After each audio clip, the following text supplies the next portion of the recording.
I married the wrong man. I know that now.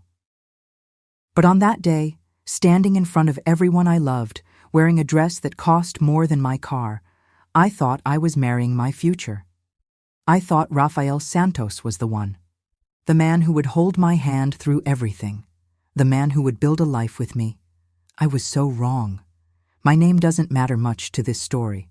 What matters is what happened, what I saw, what I heard, and how I survived it. Before I go any further, I want to ask you something. If you're listening to this, if you're drawn to stories about betrayal and survival and finding yourself again, please subscribe to the channel so I can keep sharing more stories like this one. It means more than you know. The wedding was beautiful. I have to admit that. Even now, even after everything, I can still see it. The flowers were white roses and eucalyptus. The venue was this old estate with stone walls and candles everywhere. The light came through tall windows in golden streams. Everything smelled like jasmine and wine. My family was there, his family was there, and Carolina Duarte was there. My best friend since we were 14, my maid of honor, the person I trusted more than anyone. She wore a soft pink dress. She helped me get ready that morning. She fixed my veil when it got caught on my earring. She told me I looked like a dream. She hugged me so tight I thought she might cry. And I believed her. I believed all of it. Rafael looked perfect in his suit. Dark navy, crisp white shirt, that smile he used to give me when we were alone. He said his vows clearly. He slipped the ring on my finger without shaking. Everyone clapped. Someone shouted. My mother cried. I felt like I was floating. But there was something. A small thing. A crack I didn't want to see. During the ceremony, I caught him looking past me, not at me, past me. And when I turned my head slightly, I saw Carolina standing near the front row. She was looking down. Her hands were folded, but her face was pale. I pushed the thought away. It was nothing. Nerves. Everyone gets nervous at weddings. The reception was loud. Music, dancing, toasts.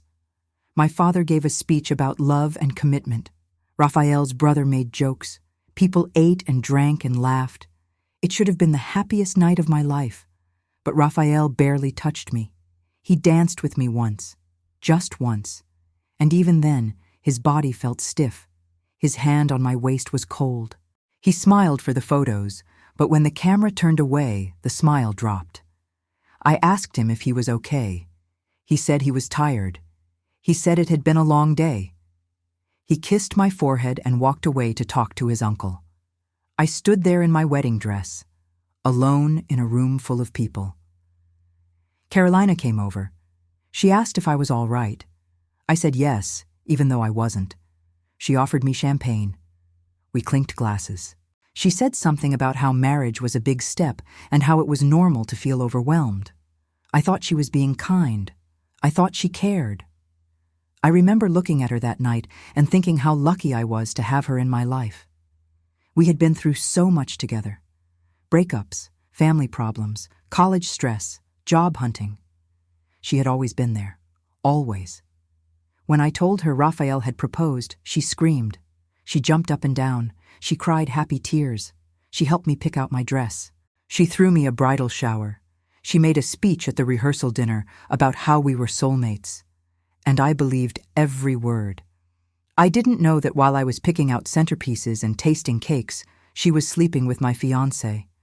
I didn't know that every time she asked about wedding planning, she was thinking about him, about what they had done the night before, about when they would do it again. I didn't know any of it. The reception ended around midnight. People left in waves. Hugs, more photos. Someone threw rice even though we asked them not to.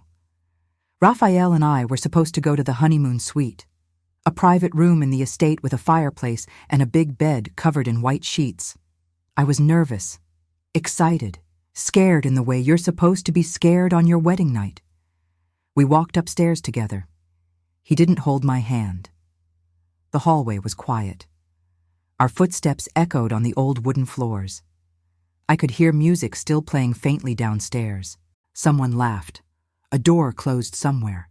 The room was beautiful. Candles were already lit. There were rose petals on the bed, a bottle of champagne on ice. Everything was perfect.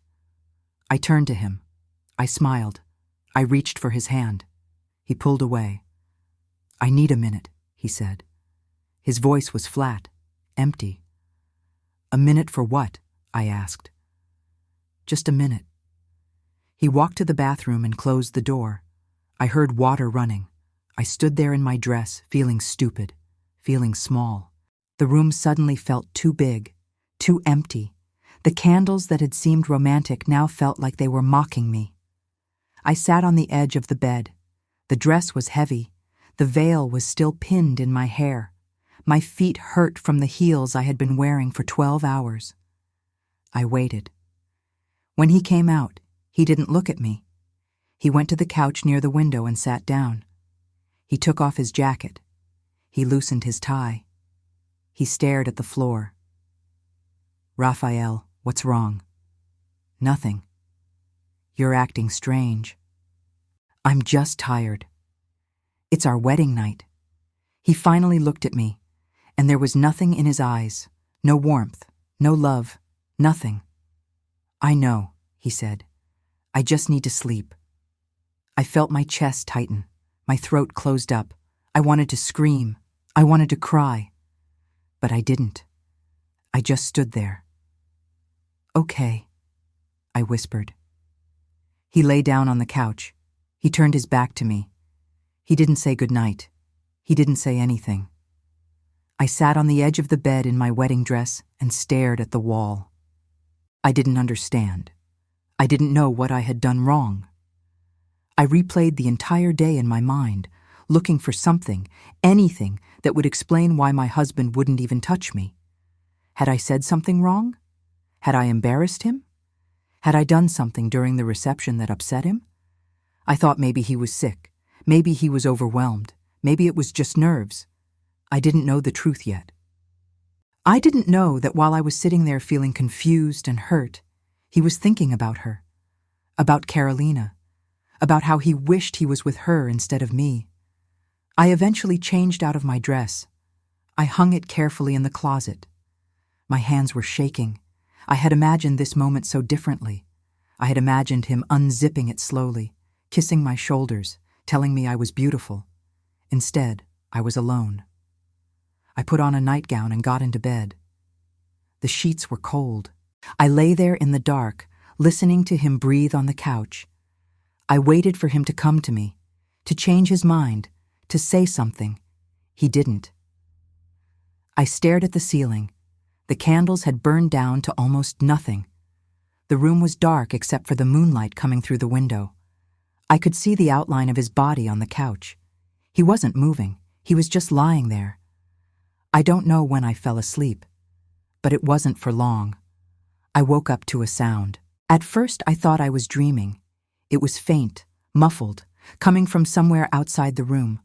I sat up. The room was dark except for the dying glow of the candles. Raphael wasn't on the couch. The sound came again, a low moan, a gasp. My heart started pounding. I got out of bed. I walked to the door and opened it slowly. The hallway was dim, just one small light at the end. I stepped out. The floor was cold under my bare feet. The sound was clearer now.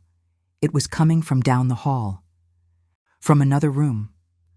I walked slowly, quietly. My breath was shaky. My hands were trembling. Every step felt like walking through water. My mind was racing. Maybe someone was hurt. Maybe someone was sick. Maybe I was imagining things. But I wasn't. I reached the door. It was cracked open just slightly.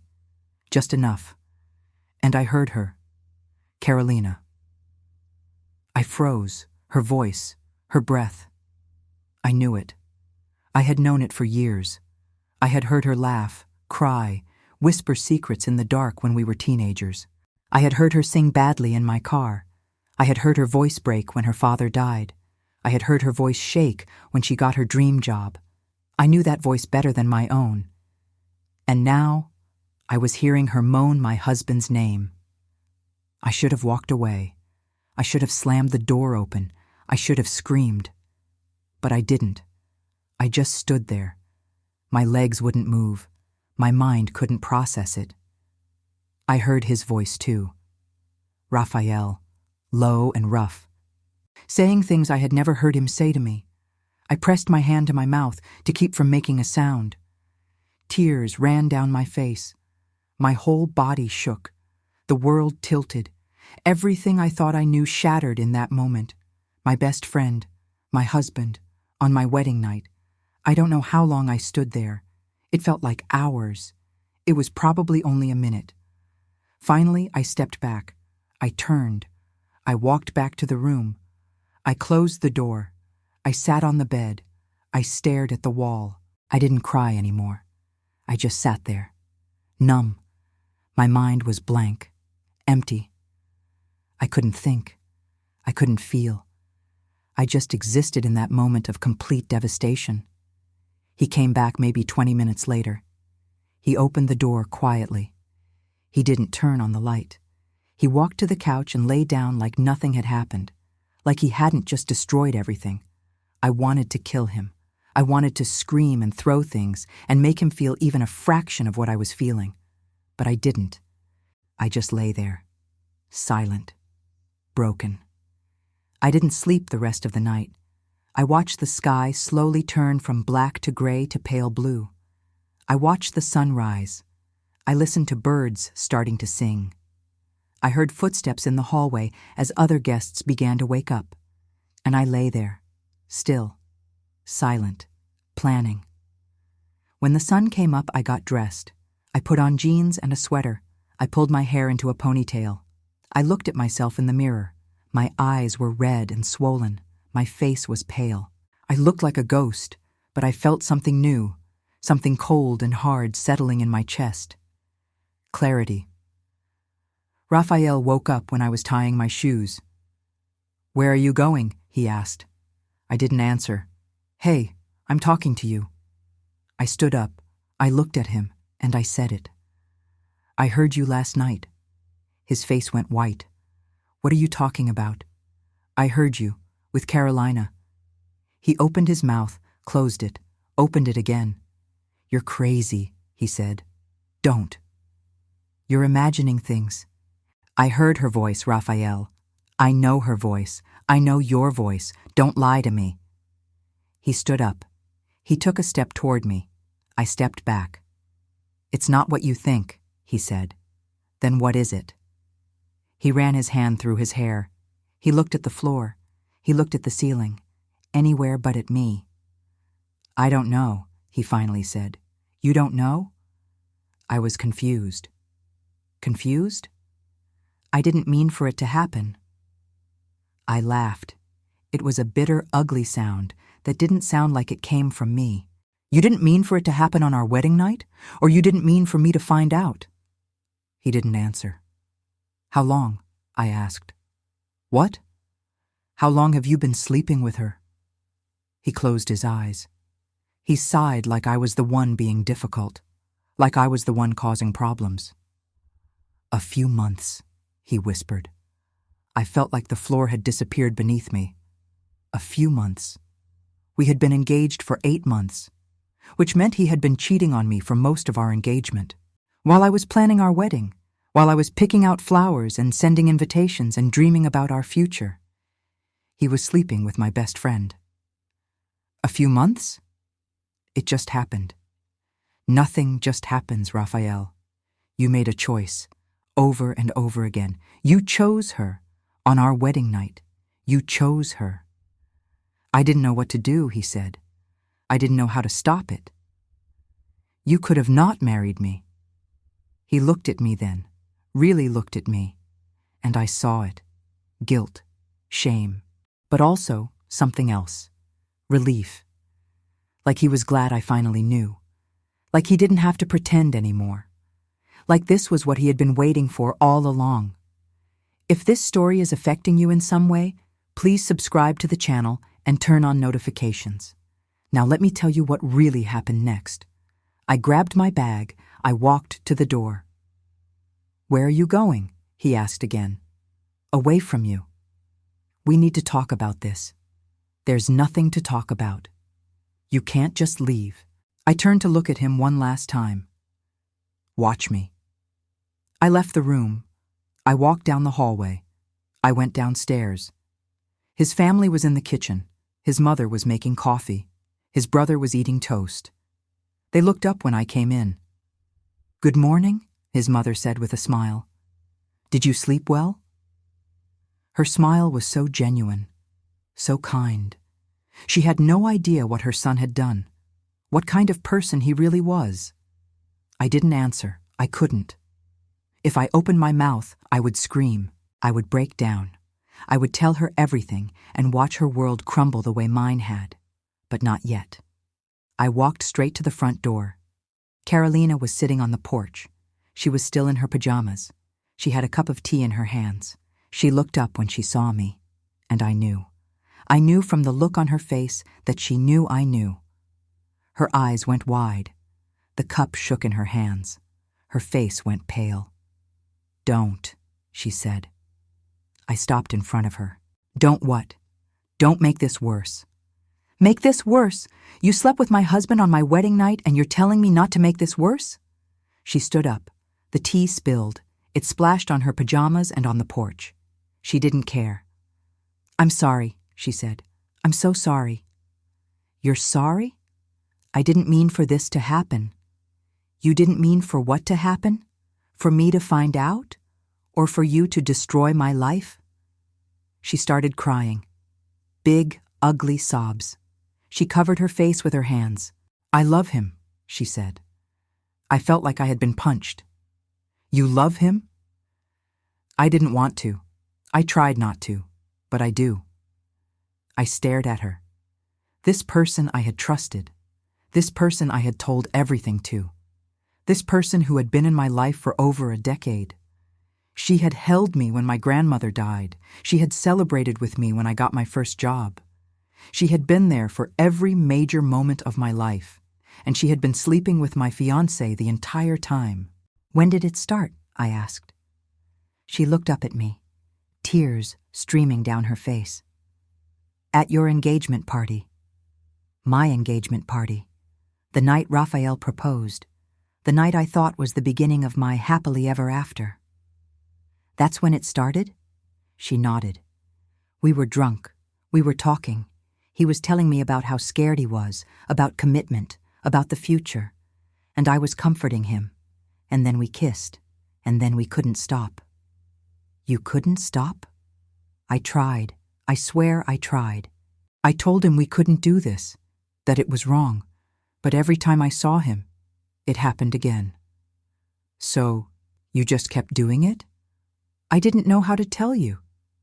"You didn't know how to tell me that you were sleeping with my fiancé?" "I didn't want to hurt you." I laughed, a cold, harsh sound. "You didn't want to hurt me? You destroyed me, both of you, on what was supposed to be the happiest day of my life." "I know. You know nothing." Raphael came out then. He stood in the doorway. He looked at both of us. "What's going on?" he asked. "Tell them," I said. "Tell who what? Tell your family what you did. Tell them why I'm leaving." He went pale. "You don't have to do this." "Tell them, or I will." His mother came to the door. His father was behind her. His brother, his aunt. They all stood there looking confused. "What's happening?" his mother asked. I looked at Raphael. I waited. He said nothing, so I did. "Raphael has been sleeping with Carolina for months, including last night, our wedding night." The silence was deafening.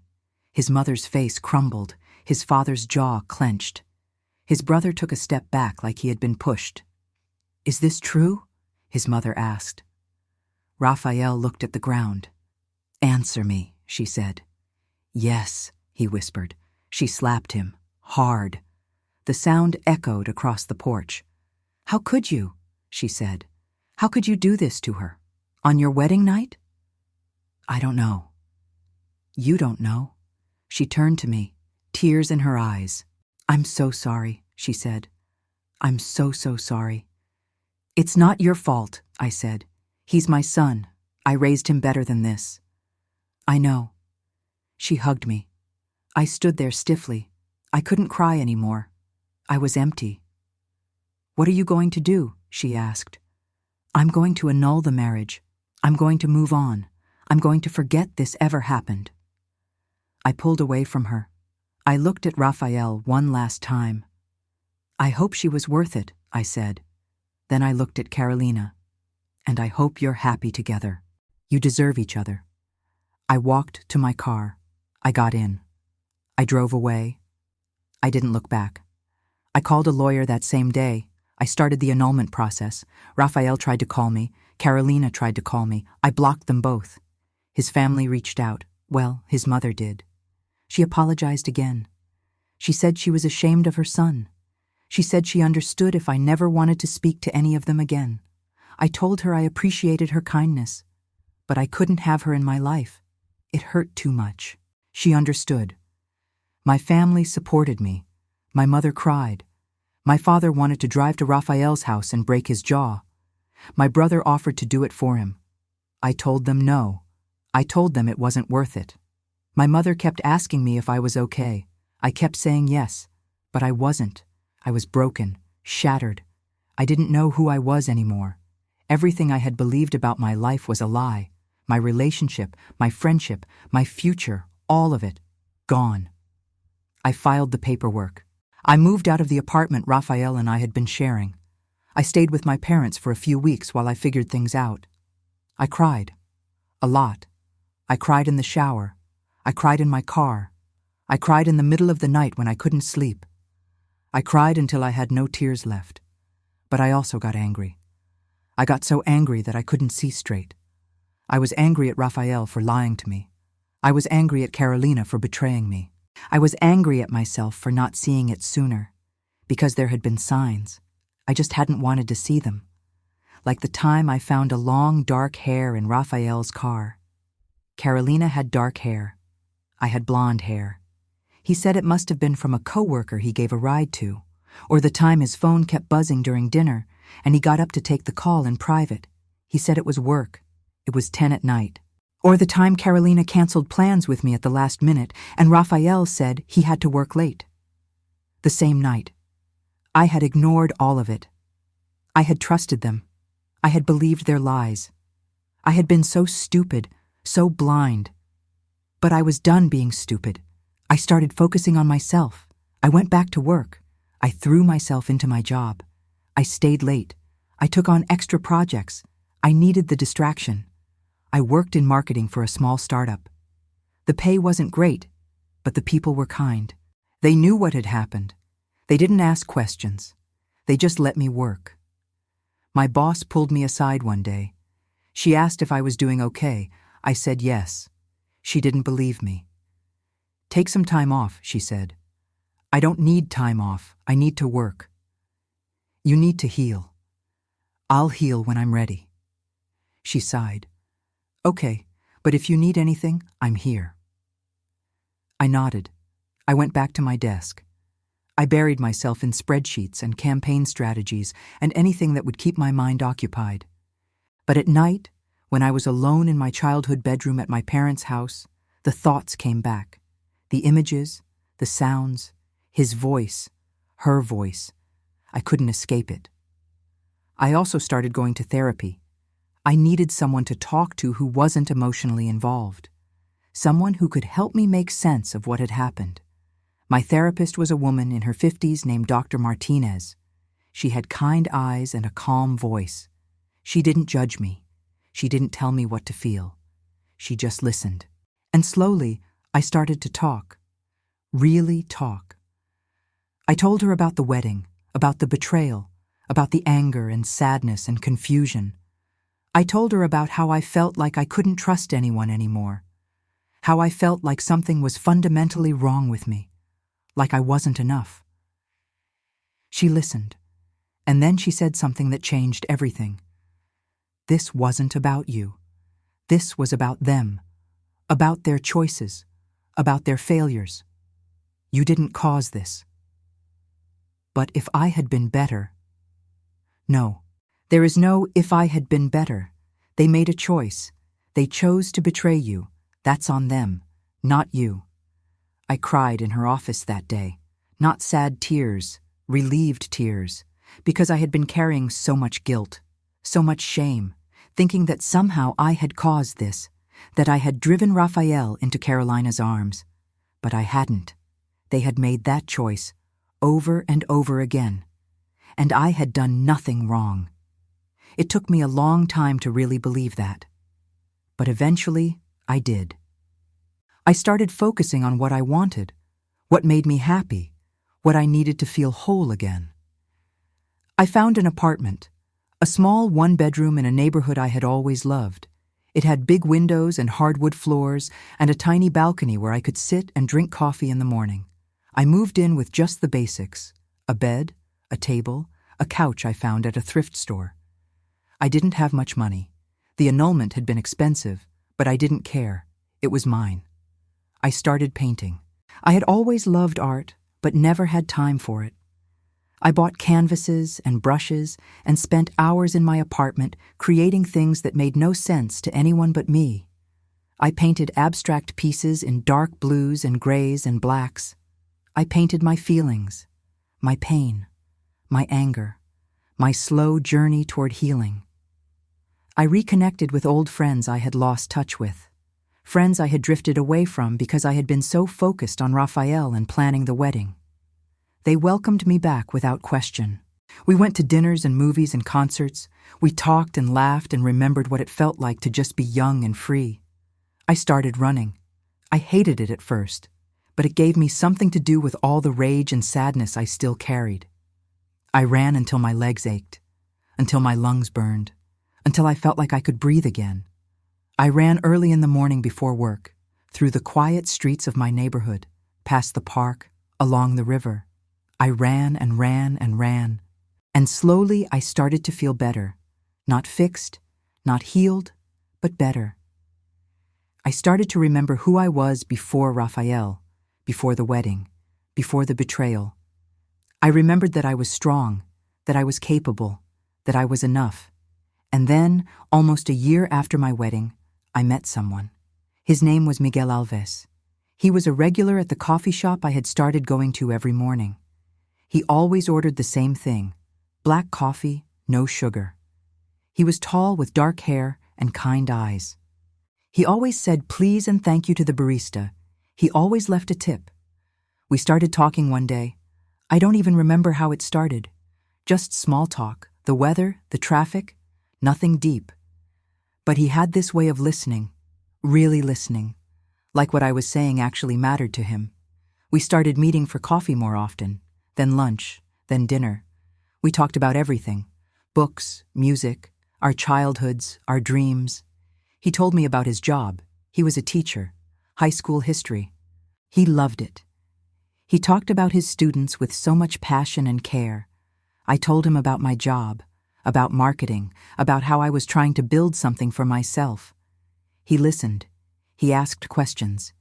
He remembered things I told him. He didn't push. He didn't try to fix me. He just let me be. And slowly I started to fall for him. It was different from what I had felt for Raphael. It was quieter, steadier. It didn't feel like fire. It felt like coming home. Miguel knew about my past. I told him everything. About the wedding, about Raphael, about Carolina, about the betrayal that had shattered me. We were sitting in his apartment. It was raining outside. We had just finished dinner, pasta that he had made. It was simple, but delicious. I told him the whole story, start to finish, every painful detail. He listened. He held my hand. He told me he was sorry that had happened to me. But he never made me feel broken. He never made me feel like I was damaged goods. He never looked at me with pity. He just looked at me with kindness. "You're so strong," he said. "I don't feel strong." "But you are. You survived something terrible, and you're still here, still fighting, still building a life for yourself. That's strength." I cried. But they were good tears, healing tears. He held me. He didn't try to stop my tears. He just held me, and I felt safe. We took things slow. I needed that. I wasn't ready to rush into anything, but he understood. He was patient. He never pressured me. He never made me feel like I owed him anything. He just showed up. Every day, he showed up, and eventually I let him in. Really in. We've been together for 2 years now. He's nothing like Raphael. He's honest. He's present. He shows up. He doesn't make promises he can't keep. He doesn't lie. He doesn't hide. He's not perfect. No one is. We fight sometimes. We disagree. But we talk about it. We work through it. We don't hide things from each other. He loves me. And I love him. Not in the desperate, clinging way I loved Raphael, but in a steady, secure way. A way that feels like home. I ran into Carolina a few months ago. I was at the grocery store. She was in the produce section. She saw me before I saw her. She froze. She looked terrified. I thought about walking away, but I didn't. I walked over. "Hi," I said. She stared at me. She opened her mouth, but nothing came out. "You look good," I said. And she did. She had cut her hair short. She looked thinner, older, tired. "You too," she whispered. "Are you still with him?" She shook her head. "He left me," she said, "after a few months. He said he made a mistake, that he never loved me, that he was just confused." I felt nothing. No satisfaction, no anger, nothing. "I'm sorry," I said. She started crying. "I'm so sorry," she said, "for everything. I was awful. I was selfish. I destroyed everything." She was sobbing now. People were starting to stare. "I lost you. I lost him. I lost everyone. Everyone knows what I did. My family, my friends, everyone. I have no one." I looked at her. This person who had once been my best friend. This person who had hurt me so deeply I thought I'd never recover. And I realized something. I didn't hate her. I didn't love her either. But I didn't hate her. She was just a person who made terrible choices. A person who would have to live with those choices for the rest of her life. And that was punishment enough. "I forgive you," I said. She looked up at me, shocked. "You don't have to," she said. "I know, but I do. Not for you, for me. I'm tired of carrying anger. I'm tired of letting what you did control my life. So I forgive you, and I hope you can forgive yourself someday." I walked away. I didn't look back. I haven't seen her since. Raphael tried to reach out a few times. He sent messages through mutual friends. He showed up at my parents' house once. My father sent him away.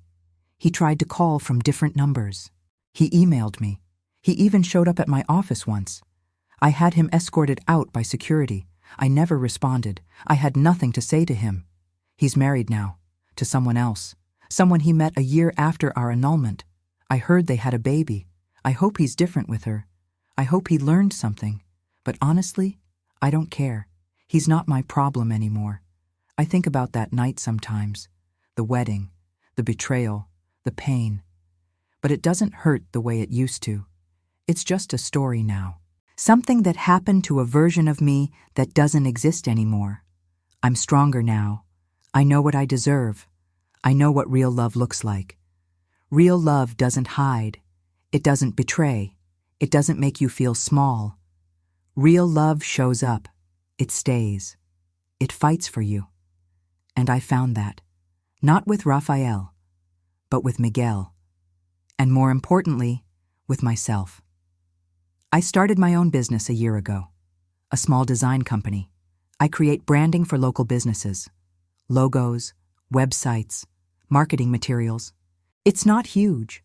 I'm not rich. But it's mine. And I'm proud of it. I work from home most days, in my apartment with the big windows. I have plants everywhere now. The walls are covered in art, some mine, some from local artists I've met. I also started teaching art classes on weekends. I work with kids mostly, teaching them to paint and draw and express themselves. It's chaotic. Paint everywhere. kids asking a million questions, but it fills me with so much joy. I have a life now, a real life, not the one I thought I was going to have, but a better one, a life built on truth, on honesty, on self-respect. I think that's what they don't tell you about heartbreak, that sometimes the worst thing that happens to you is also the thing that sets you free. If Raphael hadn't betrayed me, I would have stayed. I would have built a life with someone who didn't really love me. I would have spent years trying to fix something that was already broken. I would have made myself smaller, quieter, less demanding, trying to keep him happy, trying to make him love me. I would have lost myself completely, but he did betray me, and it destroyed me, and I had to rebuild from nothing. And in that rebuilding, I found myself. I found my strength, my voice, my worth. I found out what I was capable of, what I could survive, what I could create, and I wouldn't trade that for anything. Not even a perfect wedding. Not even a faithful husband.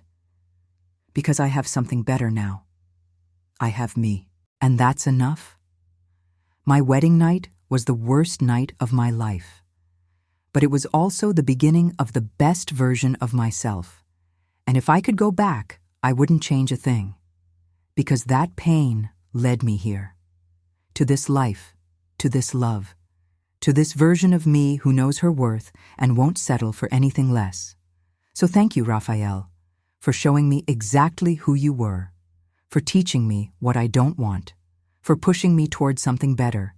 And thank you, Carolina, for the same reasons. You both broke me, but you also set me free. And I will forever be grateful for that. I'm not bitter anymore. I'm not angry. I'm not sad. I'm just free. And free feels better than anything I ever had with either of you. I know my story isn't unique. I know there are thousands of women who have been betrayed on their wedding nights, or on their anniversaries, or in hospital rooms, or in quiet, ordinary moments that should have been safe. I know I'm not special. But I also know that I survived, that I fought my way back, that I didn't let that night define the rest of my life. And if you're reading this, if you're going through something similar, I want you to know something. You will survive too. You will hurt. God, you will hurt so much you'll think you can't breathe. You'll think you can't move. You'll think you'll never be okay again. But you will. You will wake up one day and realize you didn't think about them for an entire hour, then a day, then a week. You will rebuild. You will find yourself again. You will discover strength you didn't know you had. And you will love again. Maybe not right away. Maybe not for a long time, but you will. And it will be better. Because you'll know what you deserve. You'll know what real love looks like. And you won't settle for anything less. So hold on. Keep going, keep fighting, because the version of you on the other side of this pain is worth meeting, I promise. I'm standing in my apartment right now, the one I rent by myself, the one with big windows and plants on every surface. Miguel's coming over for dinner in an hour. I'm making pasta, his favorite. I'm wearing an old sweater and jeans. My hair's in a messy bun. I have paint under my nails from the canvas I finished this morning.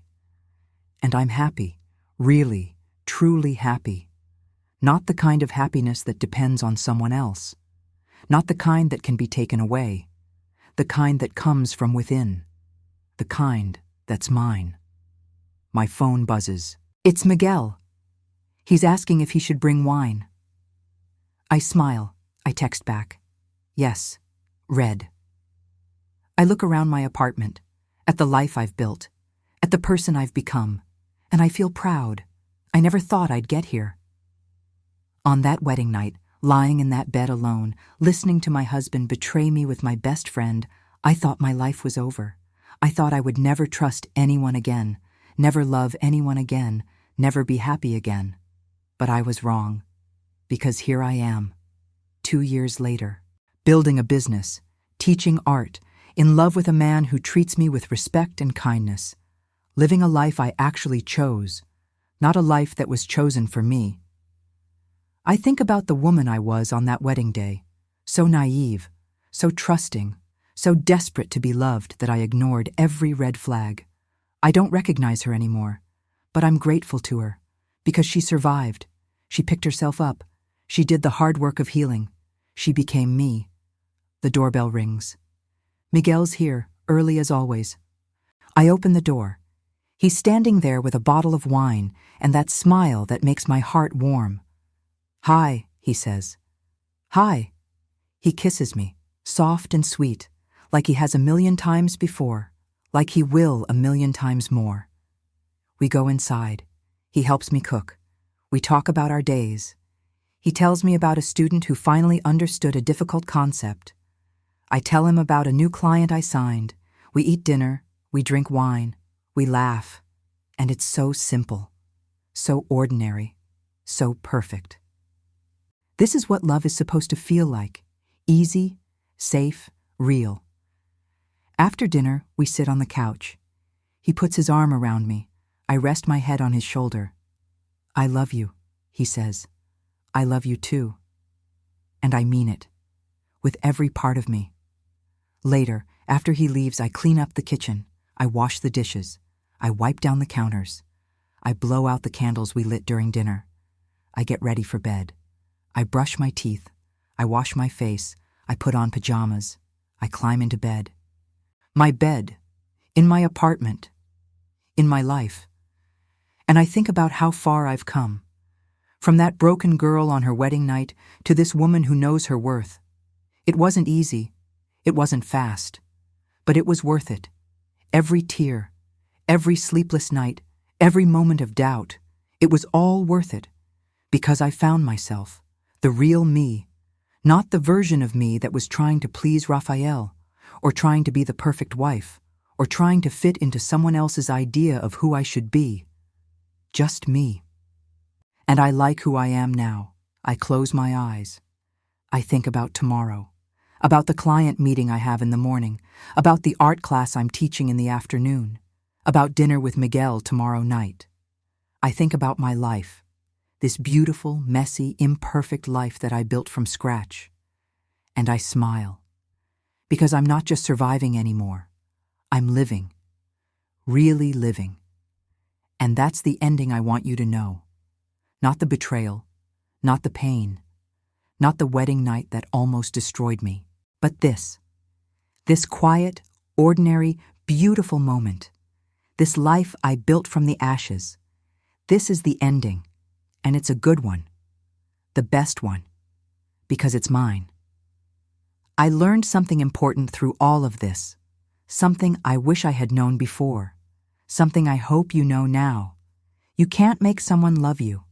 You can't make someone choose you. You can't make someone be faithful or honest or kind. The only person you have control over is yourself. And the most important relationship you'll ever have is the one with yourself. If you don't love yourself, if you don't respect yourself, if you don't believe you're worthy, no one else will either.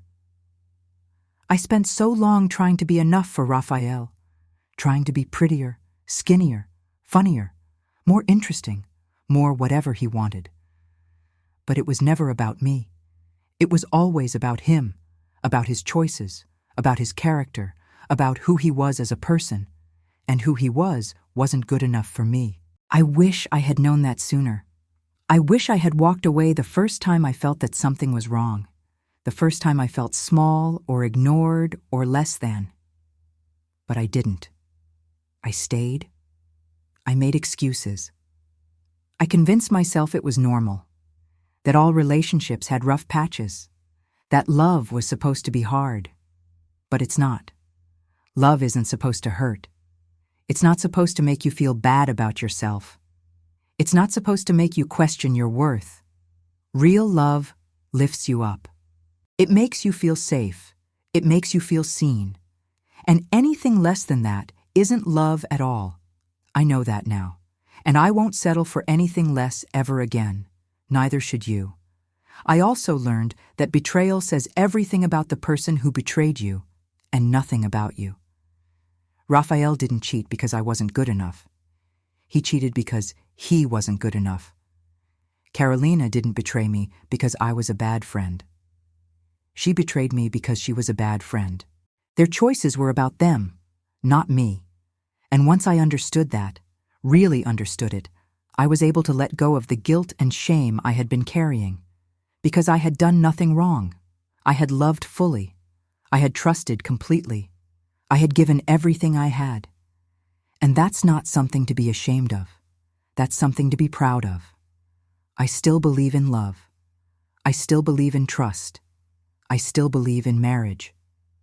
But I believe in them differently now. I believe in partnerships where both people show up, where both people are honest, where both people fight for the relationship.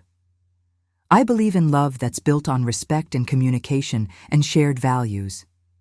I believe in choosing someone every single day, not out of obligation, but out of genuine desire. That's what I have with Miguel. That's what I never had with Rafael. And it makes all the difference. I think about the future now, not with fear or anxiety, but with hope. I think about growing my business, about maybe opening a small studio where I can teach art full-time, about traveling, about all the things I want to do and see and experience. I think about Miguel, about where our relationship might go, about the possibility of building a life together, a real life, built on honesty and trust and mutual respect. But I'm not in a rush. I'm not desperate to get married again. I'm not trying to prove anything to anyone. I'm just living, taking things one day at a time, building a life I'm proud of. And that's enough. More than enough. I want to tell you one more thing before I finish. If you're in a relationship that makes you feel small, that makes you question your worth, that makes you feel like you have to earn love, please leave. I know it's scary. I know it's hard. I know you've invested time and energy and probably money. But none of that matters if you're not happy, if you're not respected, if you're not loved the way you deserve to be loved. You deserve better. You deserve someone who chooses you. Every single day, without hesitation. You deserve someone who's honest, who's faithful, who treats you with kindness and respect. You deserve someone who makes you feel safe, who makes you laugh, who supports your dreams. And if the person you're with isn't that person, then they're not your person. And that's okay. It's better to be alone than to be with someone who makes you feel lonely. Trust me. I know. I also want to say this. If you've been betrayed, if you've been hurt, if you've had your heart broken, I'm sorry. I'm sorry you had to go through that. I'm sorry someone you trusted hurt you. I'm sorry your world was shattered. But I also want you to know that you will survive this. You will heal. You will find yourself again.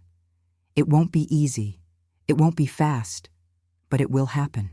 And when it does, when you're on the other side of this pain, you will be stronger than you ever thought possible. You will know yourself better. You will know what you want. You will know what you won't accept, and that knowledge will serve you for the rest of your life. So cry, scream, be angry, feel all the feelings, but don't give up. Don't let this break you. Don't let them win. Because the best revenge is living well, is being happy, is building a life you're proud of. And you can do that. I promise you can. I did. And if I can, anyone can. So that's my story. That's what happened on my wedding night. That's how I survived. That's how I healed. It's not a fairy tale. It's not a perfect ending. But it's real. And it's mine. And I'm proud of it. I'm proud of the woman I've become. I'm proud of the life I've built. I'm proud that I didn't let that night define me. Because I'm so much more than what happened to me. And so are you. Whatever you're going through, whatever pain you're carrying, whatever betrayal you've experienced, it doesn't define you. You define you, and you get to decide what happens next. So decide to survive. Decide to heal. Decide to build something beautiful from the ashes. Decide to be happy, because you deserve it. You deserve all the good things, all the love, all the joy.